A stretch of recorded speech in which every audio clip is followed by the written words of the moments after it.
Welcome tea shot. Indian ఎకానమీలో భాగంగా మన నేషనల్ ఇన్కమ్ జాతీయ ఆదాయం అనే టాపిక్ను మనం అధ్యయనం చేసినట్లయితే జాతీయ ఆదాయాన్ని ఎందుకు లెక్కించాలి, మరి వాస్తవానికి జాతీయ ఆదాయం లెక్కించడం వల్ల ఏం ప్రయోజనం అనేది మనం తెలుసుకుంటే, జాతీయ ఆదాయం అనగానేమి, జాతీయ ఆదాయం లెక్కించే పద్ధతులేంటి, జాతీయ ఆదాయం నిర్ణయించే అంశాలేంటి, జాతీయ ఆదాయంలో ఏ భాగాలు ఉంటాయి, జాతీయ ఆదాయ భావనలేంటి, ఇవన్నీ కూడా మనం మెయిన్గా క్షుణ్ణంగా అధ్యయనం చేయవలసి ఉంటుంది. మరి జాతీయ ఆదాయంలో ప్రాథమిక రంగం వాటెంత, ద్వితీయ రంగం వాటెంత, తృతీయ రంగం వాటెంత, భారతదేశ తలసరి ఆదాయం ఎంత ఉంది, ప్రస్తుత ధరలో భారతదేశ తలసరి ఆదాయం ఎంత ఉంది, ఆధార సంవత్సర ధరలో తలసరి ఆదాయం ఎంత ఉంది అనేదాన్ని మనం ప్రధానంగా కరెంట్ ఎకానమీ మరి కాన్స్టాంట్ ఎకానమీ రెండింటి గురించి మనం జాతీయ ఆదాయంలో నేర్చుకోవాల్సి ఉంటుంది. అంటే ఇక్కడ నేషనల్ ఇన్కమ్ జాతీయ ఆదాయాన్ని ఎందుకు లెక్కించాలంటే, జాతీయ ఆదాయ లెక్కలు ఒక దేశ ఆర్థిక వ్యవస్థకు అద్దము లాంటివి. అంటే జాతీయ ఆదాయం లెక్కించడం వల్ల మనం దేశం ముందుకు పోతుందా, దేశం వెనకకు పోతుందా, దేశం అభివృద్ధి చెందుతుందా చెందట్లేదా అనేది మనం తెలుసుకోవచ్చు. అంటే ఒక దేశ ఆర్థిక వ్యవస్థకు జాతీయ ఆదాయ లెక్కలు చాలా కీలకమైనవి. మరి ఒక సంవత్సర కాలంలో ఒక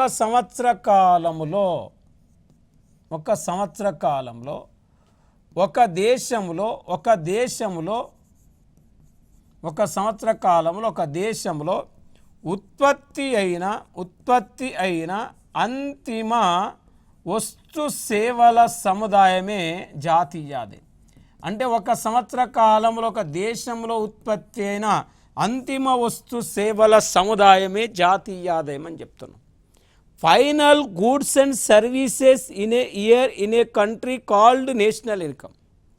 ఇక్కడ క్లియర్గా రాసినాం, ఒక సంవత్సర కాలంలో ఒక దేశంలో ఉత్పత్తి అయిన అంతిమ వస్తు సేవల సముదాయాన్ని జాతీయ ఆదాయం అంటారంటే, ఇక్కడ అంతిమ వస్తువులు అనే ఒక పదాన్ని మనం పరిగణలోకి తీసుకోవాలి. అంతిమ వస్తువులు, ఇది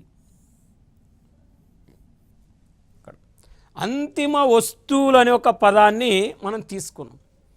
మరి అంతిమ వస్తువులు అనే ఒక పదాన్ని మనం తీసుకున్నప్పుడు అంటే జాతీయ ఆదాయంలో అంతిమ వస్తువులు మాత్రమే తీసుకోవాలి, కానీ ప్రాథమిక వస్తువులు తీసుకోకూడదు, మాధ్యమిక వస్తువులను తీసుకోకూడదు. ఓన్లీ అంతిమ వస్తువులు తీసుకోవాలి. అంటే వస్తువులు జనరల్గా 3 రకాలు ఉంటాయి. ఒకటి ప్రాథమిక వస్తువులు, రెండోది మాధ్యమిక వస్తువులు, మూడోది అంతిమ వస్తువులు.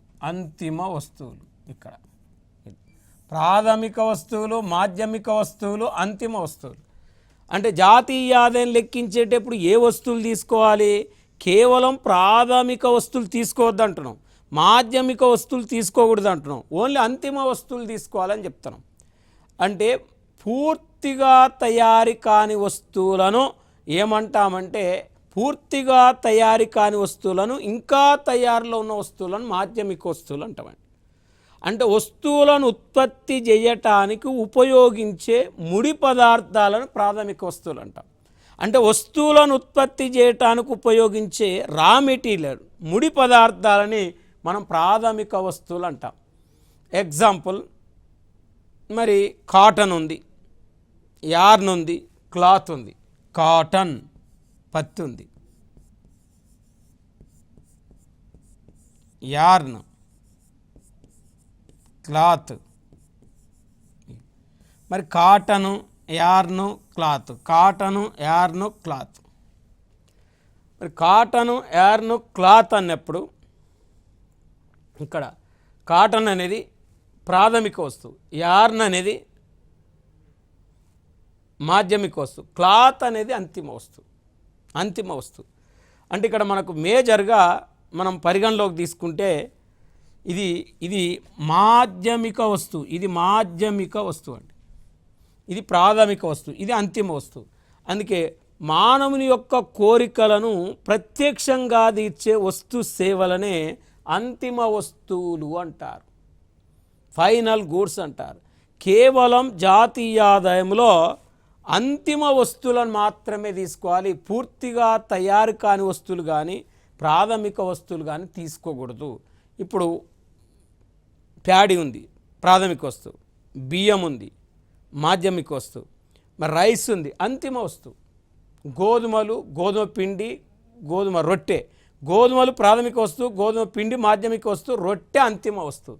అంటే రొట్టె మాత్రమే తీసుకోవాలి జాతీయ ఆదాయంలో తప్ప మిగతా వాటిని తీసుకోకూడదు అని అర్థం అక్కడ. ఇది మరి ఇప్పుడు ఒక్కసారి ఒక సంవత్సర కాలంలో ఒక దేశంలో ఉత్పత్తి అయిన అంతిమ వస్తు సేవల సముదాయాన్ని మనం ఏమన్నామంటే జాతీయ ఆదాయం అన్నాం. అంతేకాకుండా జాతీయ ఆదాయం అంటే ఒక సంవత్సర కాలంలో ఒక దేశంలో ప్రజలందరూ సంపాదించిన ఆదాయాల మొత్తమే జాతీయ ఆదాయం. చూడండి, మరి ఒక సంవత్సర కాలంలో ఒక దేశంలో ప్రజలందరూ చేసిన వ్యయాల మొత్తమే జాతీయ ఆదాయం. అంటే ఉత్పత్తి వైపు నుంచి జాతీయ ఆదాయాన్ని పరిశీలించవచ్చు, ఆదాయాల వైపు నుంచి జాతీయ ఆదాయాన్ని పరిశీలించవచ్చు, వ్యయాల వైపు నుండి జాతీయ ఆదాయాన్ని పరిశీలించవచ్చు. అంటే 3 కోణాలలో మనం జాతీయ ఆదాయాన్ని పరిశీలించవచ్చు. అంటే మొత్తం ఉత్పత్తి, మొత్తం ఆదాయము, మొత్తం వ్యయం అనేది జాతీయ ఆదాయానికి సంబంధించింది. చూడండి, total production, total income and total expenditure, ఈ 3 కోణాలలో మనం జాతీయ ఆదాయాన్ని పరిశీలించవచ్చు. మరి 3 కోణాలలో పరిశీలించవచ్చు అంటుండు కాబట్టి 3 కోణాలలో మనం తీసుకుంటే ఇది. మరి ఈ జాతీయ ఆదాయము దేనికి సంబంధించిందంటే జాతీయ ఆదాయం అనేది ఫ్లో. జాతీయ ఆదాయం అనేది ఒక ప్రవాహము లాంటిది, ఒక ప్రవాహము లాంటిది, flow. National income is a flow అని చెప్తున్నాం, ఫ్లో అని చెప్తున్నాం. ఇది మరి జాతీయ ఆదాయం అనేది ఒక ప్రవాహం లాంటిది అని చెప్తున్నాం. ప్రవాహము అంటే వాస్తవానికి నిలువ కాదు, అంటే స్టాకు కాదు. జాతీయ ఆదాయం అనేది ఒక ఫ్లో లాంటిదని కూడా మనం చెప్పుకోవచ్చు. మరి ఇప్పుడు ఒక్కసారి భారతదేశంలో మొట్టమొదటిసారిగా జాతీయ ఆదాయాన్ని లెక్కించింది దాదాబాయ్ నెవ్రోజీ. దాదాబాయ్ నెవ్రోజీ 1867-68వ సంవత్సరంలో మొదటిసారిగా జాతీయ ఆదాయాన్ని లెక్కించడం జరిగింది. దాదాబాయ్ నెవ్రోజీ లెక్కించినప్పుడు మన జాతీయ ఆదాయము 340 కోట్లు మన జాతీయ ఆదాయం. మన తలసరి ఆదాయము 20 రూపాయలు. ఇది నేషనల్ ఇన్కమ్, ఇది పర్ క్యాపిటల్ ఇన్కమ్. అంటే జాతీయ ఆదాయాన్ని దేశ జనాభా చేత భాగిస్తే తలసరి ఆదాయం వస్తుంది. మరి జాతీయ ఆదాయాన్ని దేశ జనాభా చేత భాగిస్తే తలసరి ఆదాయం వస్తుందంటే ఆనాడు దాదాబాయి నెవ్రోజీ గారు లెక్కించినప్పుడు మన జాతీయ 340 కోట్లుంటే ఆనాడు తలసరి ఆదాయం 20 రూపాయలు ఉందండి. మరి వాస్తవానికి భారతదేశంలో మొట్టమొదటిసారిగా జాతీయ ఆదాయం లెక్కించింది ఎవరు అని అంటే మనకు దాదాబాయి నెవ్రోజీ పేరు గుర్తుపెట్టుకోవాలి. కానీ శాస్త్రీయ పద్ధతిలో మొట్టమొదటిసారిగా జాతీయ ఆదాయాన్ని లెక్కించింది ఎవరంటే ఇక్కడ వికేఆర్వి రావ్ అనే ఒక వ్యక్తి లెక్కించడం జరిగింది. వికేఆర్వి రావ్ అనే వ్యక్తి లెక్కించిండు. ఈయన 1931-32వ సంవత్సరంలో లెక్కించాడు. ఈయన లెక్కించినప్పుడు మన జాతీయ ఆదాయం 1689 కోట్లు, మన తలసరి ఆదాయం 62 రూపాయలు.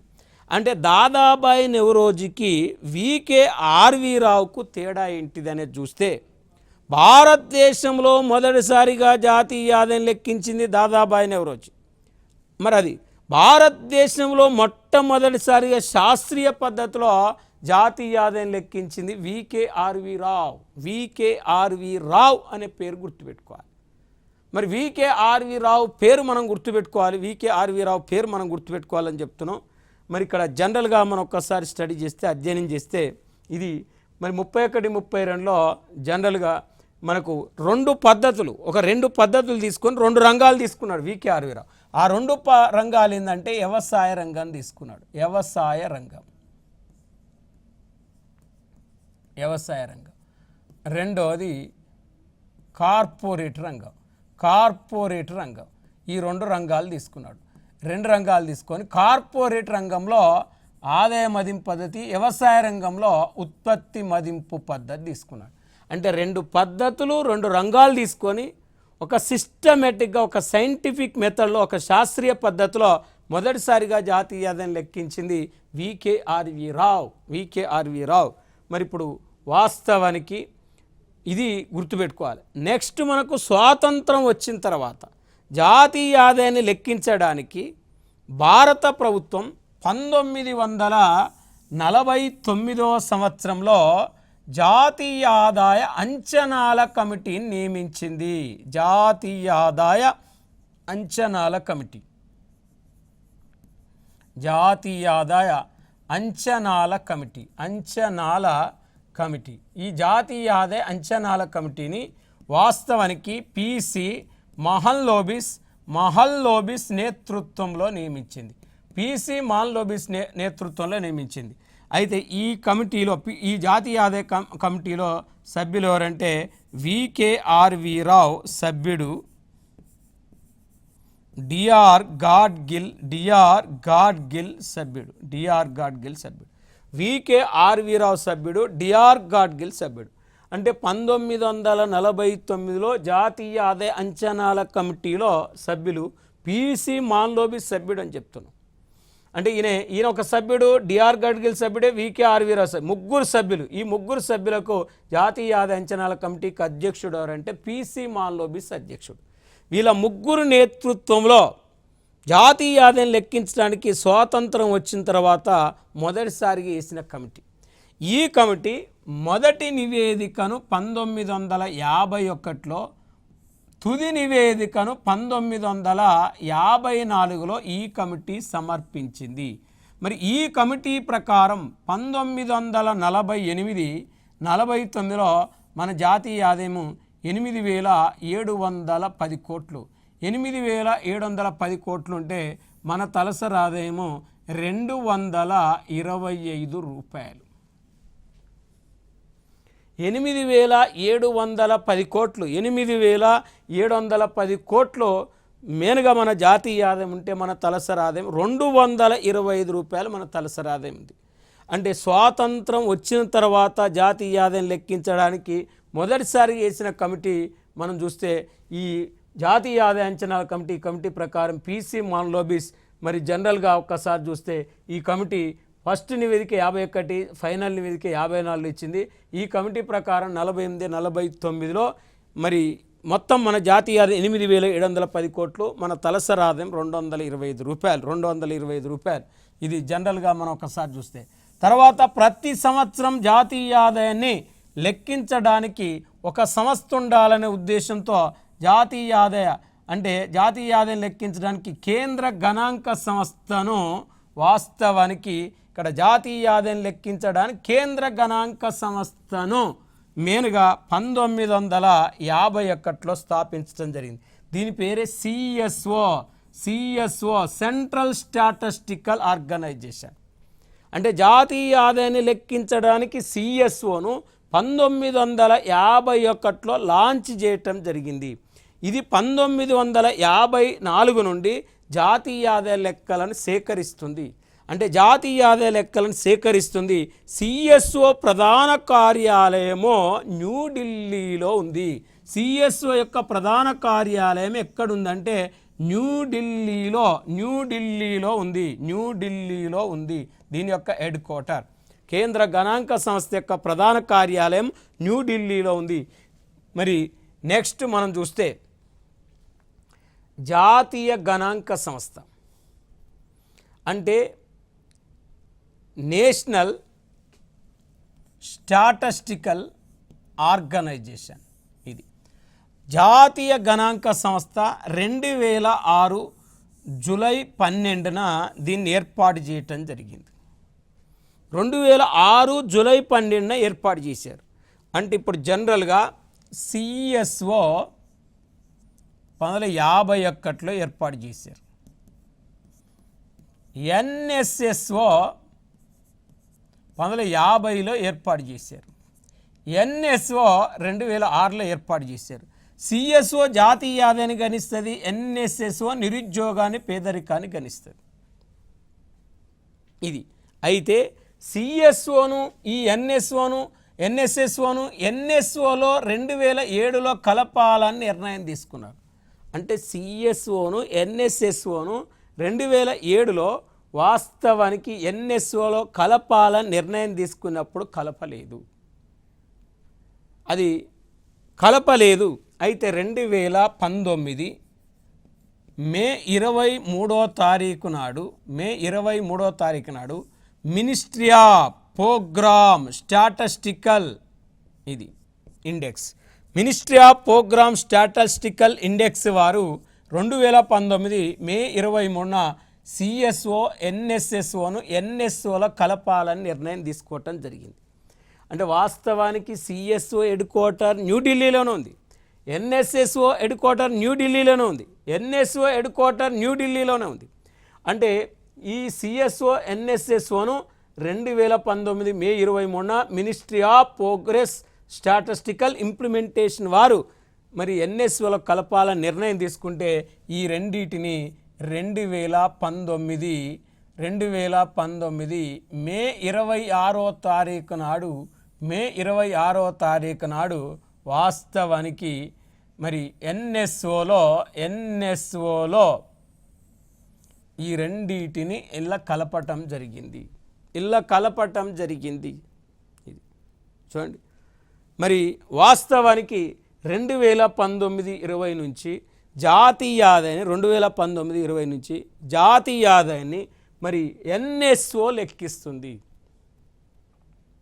ఎన్ఎస్ఓ అంచనా వేస్తుంది 2019-20 నుంచి. ప్రస్తుతం మన దేశంలో జాతీయ ఆదాయాన్ని గణించే సంస్థ ఏందని అనుకోండి, నేషనల్ స్టాటిస్టికల్ ఆర్గనైజేషన్ అనేది గుర్తుపెట్టుకోవాలి. మరి ఇప్పుడు జనరల్గా ఇది మనం పరిగణలోకి తీసుకుంటే వాస్తవానికి ఇక్కడ 2019 మే 23న కేంద్ర గణాంక సంస్థ మరి జాతీయ నమూనా సర్వే సంస్థను జాతీయ గణాంక సంస్థలో కలపడానికి నిర్ణయం తీసుకోవటం జరిగింది. మరి ఇక్కడ వాస్తవానికి జరిగింది అని చెప్తున్నాం.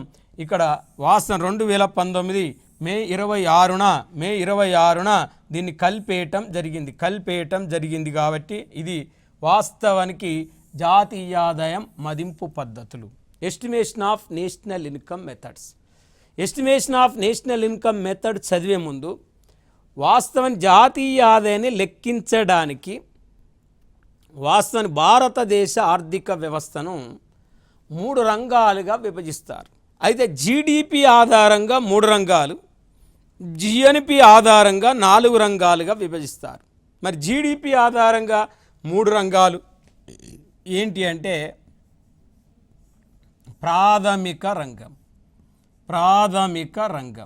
2 ద్వితీయ రంగం, 3 తృతీయ రంగం, 4 విదేశ రంగం.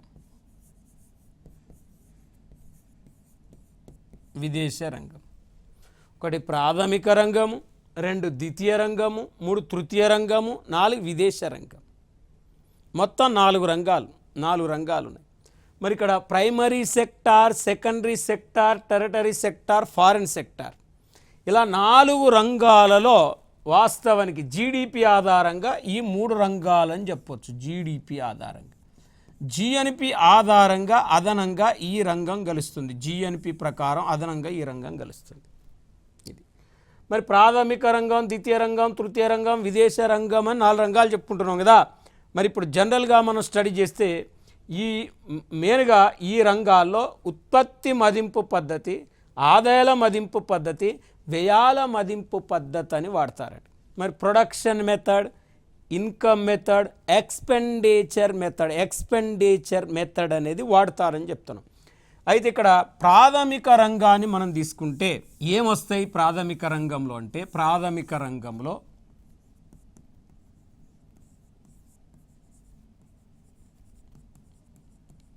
వ్యవసాయం,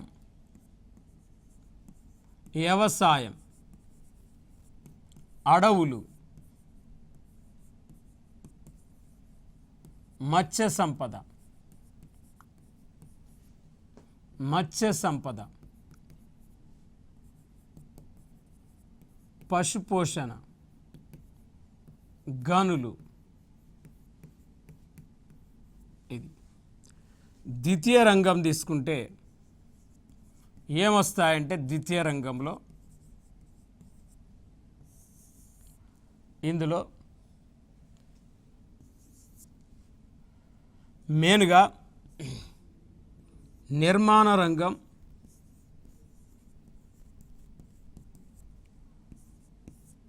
తయారీ రంగం,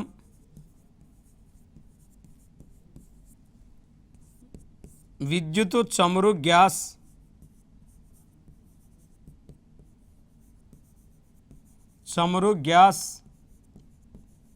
నీటి సప్లై. తృతీయ రంగంలో వ్యాపారం, హోటళ్ళు, రెస్టారెంట్లు. తర్వాత రవాణా, సమాచారం, బ్యాంకులు, బీమా. తర్వాత రియల్ ఎస్టేట్.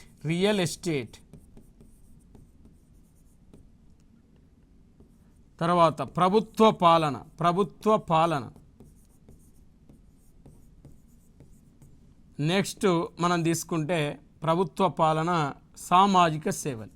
ఇలా సామాజిక సేవలు ఈ 3 రంగాల్లో మనకు 13 సబ్సెక్టార్ చేస్తారు. ఇక్కడ మనకు మెయిన్గా ఈ 3 రంగాల్లో ఈ 13 సబ్సెక్టార్లో ఈ 3 పద్ధతులు వాడతారు. Production method, income method, expenditure method వాడతారు. ఉత్పత్తి మదింపు పద్ధతి, ఆదాయాల మదింపు పద్ధతి, వ్యయాల మదింపు పద్ధతి వాడతారు.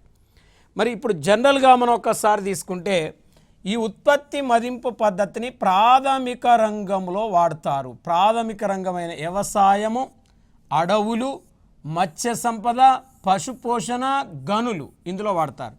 దీంతో పాటు తయారీ రంగంలో నమోదైన పరిశ్రమల్లో వాడతారు. నమోదైన పరిశ్రమల్లో ఉత్పత్తి మదింపు పద్ధతి వాడతారు. రిజిస్టర్ ఇండస్ట్రీస్లో. నిర్మాణ రంగంలో పట్టణ ప్రాంతంలో ఉత్పత్తి మదింపు పద్ధతి వాడతారు. నిర్మాణ రంగంలో గ్రామీణ ప్రాంతాల్లో వ్యయాల మదింపు పద్ధతి వాడతారు. ఇక్కడ ఒకసారి చూడండి, వ్యవసాయము, అడవులు, మత్స్య సంపద, పశుపోషణ, గనులు, నమోదైన పరిశ్రమలు మరియు పట్టణ ప్రాంతంలో నిర్మాణ రంగంలో ఉత్పత్తి మదింపు పద్ధతి వాడతారు. మరి జనరల్గా వాస్తవానికి చూస్తే గ్రామీణ ప్రాంతంలో నిర్మాణ రంగంలో ఏం వాడతారు అంటే వ్యయాల మదింపు పద్ధతి వాడతారు. మరి ఆదాయాల మదింపు పద్ధతి ఎక్కడ వాడతారంటే తయారు రంగంలో నమోదు కాని పరిశ్రమలు. వాస్తవానికి విద్యుత్, చమురు, గ్యాస్, నీటి సప్లై. ఇక్కడ వ్యాపారం, హోటళ్ళు, రవాణా, సమాచారం, బ్యాంకులు, బీమా, రియల్ ఎస్టేటు, ప్రభుత్వ పాలన, సోషల్ సర్వీస్. అంటే తృతీయ రంగం అంతా ఆదాయాల మదింపు పద్ధతి వాడతారు. ఓన్లీ ఇక్కడ ద్వితీయ రంగంలో విద్యుత్, చమురు, గ్యాస్, నీటి సప్లై మరి ద్వితీయ రంగంలో నమోదు కాని పరిశ్రమలో మాత్రమే ఆదాయాల మదింపు పద్ధతి వాడతారు. అంటే జాతీయ ఆదాయం లెక్కించడానికి ఎన్ని పద్ధతులు వాడతారంటే జనరల్గా 3 పద్ధతులు వాడతారు.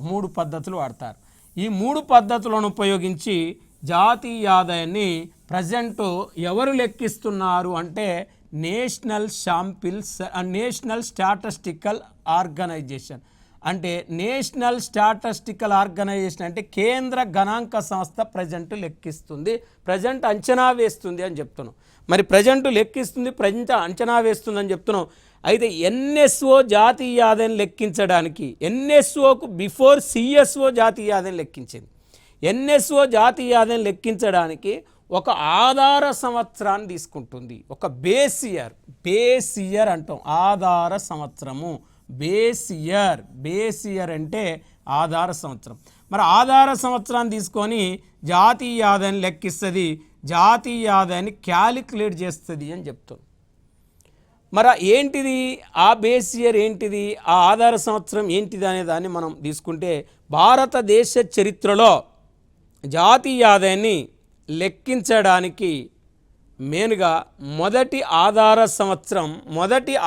సంవత్సరం ఏంటంటే మెయిన్గా 1948-49 మొదటి బేస్ ఇయర్. 48-49 మొదటి బేస్ ఇయర్గా చెప్తున్నాం. మరి ప్రస్తుతం భారతదేశంలో జాతీయ ఆదాయం లెక్కించడానికి ఆధార సంవత్సరంగా దేన్ని తీసుకుంటున్నారు అంటే ప్రజెంటు 2011 12వ సంవత్సరాన్ని మెయిన్గా బేస్ ఇయర్గా తీసుకొని జాతీయ ఆదాయం లెక్కిస్తున్నారు. ఇది ప్రజెంట్ బేస్ ఇయర్, ప్రజెంట్ ఆధార సంవత్సరం జాతీయ ఆదాయం లెక్కించడానికి, జాతీయ ఆదాయాన్ని అంచనా వేయటానికి బేస్ ఇయర్గా 11-12ని తీసుకుంటున్నారు. మరి ఇప్పుడు జనరల్గా ఒక్కసారి చూస్తే ఇప్పుడు జాతీయ ఆదాయాన్ని లెక్కించ పద్ధతులు, జాతీయ ఆదాయాన్ని లెక్కించడానికి ఆధార సంవత్సరాన్ని మనం నేర్చుకున్నాం. మరి జాతీయ ఆదాయ భాగాలు మనం చూస్తే జాతీయ ఆదాయ భాగాలు ఇది. మరి కంపోనెంట్స్ ఆఫ్ నేషనల్ ఇన్కమ్ అంటున్నాం. కంపోనెంట్స్ ఆఫ్ నేషనల్ ఇన్కమ్ చూస్తే వినియోగము, పెట్టుబడి, ప్రభుత్వ వ్యయము, నికర విదేశ రాబడులు, నికర విదేశ మరి ఆదాయ బదిలీలు, ఇవి జాతీయ ఆదాయములో భాగాలు. C consumption, I investment, G government expenditure, R minus P అంటే ఎక్స్ మైనస్ ఎం నికర విదేశ రాబడులు, నికర విదేశ రాబడులు, ఆర్ మైనస్ పి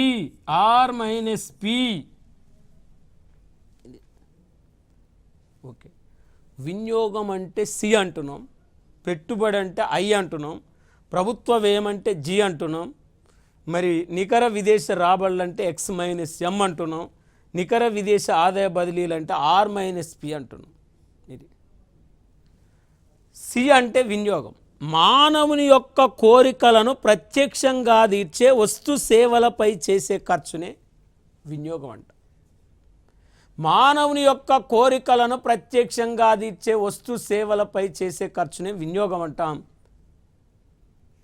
మరి మన చుట్టూ ఆహారం కానీ, వస్త్రాలు కానీ, బట్టలు కానీ, పెన్ను కానీ, ఫ్యాన్ కానీ, టీవీ కానీ, రేడియో కానీ, మన చుట్టూ ఉన్నాయన్నీ వినియోగ వస్తువులే. ఇవన్నీ జాతీయ ఆదాయంలో భాగాలు. జాతీయ ఆదాయంలో అతిపెద్ద వాటా ఏం కలిగి ఉన్నది అంటాడు అంటే అప్పుడు మనం వినియోగము కలిగి ఉన్నది అనాలి.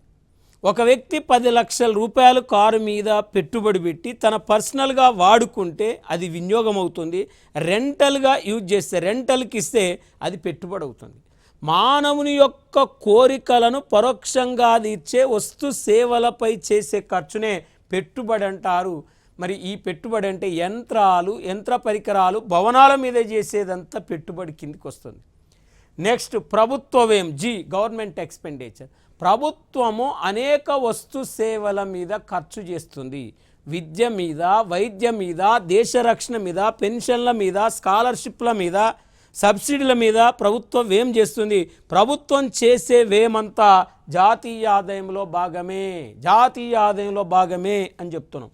నికర విదేశ రాబడులు, నికర విదేశ రాబడులను తీసుకుంటే ఎక్స్ మైనస్ ఎమ్ని తీసుకుంటే ఇక్కడ మనం జనరల్గా నికర విదేశ రాబడులు అంటే ఏమొస్తాయి, నికర విదేశ రాబడులు అంటే ఇక్కడ స్టడీ చేస్తే, అధ్యయనం చేస్తే ఇక్కడ తీసుకోవాల్సింది, ఒక దేశం కొన్ని రకాల వస్తువులను ఎగుమతి చేస్తుంది, కొన్ని రకాల వస్తువులను దిగుమతి చేసుకుంటుంది. మరి ఒక దేశం కొన్ని రకాల వస్తువులను ఎగుమతి చేస్తుంది, కొన్ని రకాల వస్తువులను దిగుమతి చేసుకుంటుంది అంటే మరి ఇక్కడ వాస్తవానికి ఎగుమతులు కంటే దిగుమతులు తక్కువ ఉంటాయి, ఎగుమతుల కంటే దిగుమతులు తక్కువ ఉంటాయి. మరి కలపాలి, ఎగుమతుల కంటే దిగుమతులు ఎక్కువ ఉంటే జాతీయ ఆదాయం నుండి తీసేయాలి. ఎక్స్ మైనస్ ఎం, ఎక్స్ అంటే ఎక్స్పోర్ట్స్, ఎం అంటే ఇంపోర్ట్స్. మరి R minus P received income, మరి పేమెంట్ ఇన్కమ్ అండి, రిసీవ్డ్ అండ్ పేమెంట్ ఇన్కమ్. నికర విదేశ ఆదాయ బదిలీలు అంట. నికర విదేశ ఆదాయ బదిలీలు అంటే, నికర విదేశ ఆదాయ బదిలీలు అంటే జనరల్గా ఒక్కసారి మనం స్టడీ చేస్తే, అధ్యయనం చేస్తే ఆర్ మైనస్ పి అంటే మరి received income from foreign countries, payment income from foreign countries. R minus P అంటే received income from foreign countries, payment income from foreign countries. మరి ఆర్ ఎక్కువ ఉండి పి తక్కువ ఉంటే కలపాలి, ఆర్ కంటే పి ఎక్కువ ఉంటే తీసేయాలి. ఆర్ మైనస్ పిల మధ్య భేదమే, ఆర్ మైనస్ పిల మధ్య భేదమే ఏంటిదంటే వాస్తవానికి నికర విదేశ ఆదాయ బదిలీలు అంటాం. దాన్ని net factor asset income abroad అంటారు. Net factor asset income abroad అంటారు. మరి ఇది ఆర్ మైనస్ పిల మధ్య భేదాన్ని ఎన్ఎఫ్ఏ అబ్రాడ్గా మనం చెప్పుకుంటున్నాం. కాబట్టి ఇప్పుడు మనం జాతీయ ఆదాయం అంటే ఏంది, జాతీయ ఆదాయం లెక్కించే పద్ధతులు ఏంటి, ప్లస్ మెయిన్గా జాతీయ ఆదాయంలో భాగాలు అనే అంశం గురించి మనం నేర్చుకున్నాం. నెక్స్ట్ క్లాసులో మనం జాతీయ ఆదాయ భావనలు, మరి జాతీయ ఆదాయంలో వివిధ రంగాల వాటా గురించి మనం నెక్స్ట్ క్లాసులో మళ్ళీ కలుసుకుందాం. నెక్స్ట్ క్లాసులో ఆ టాపిక్ గురించి నేర్చుకుందాం. Okay, thank you.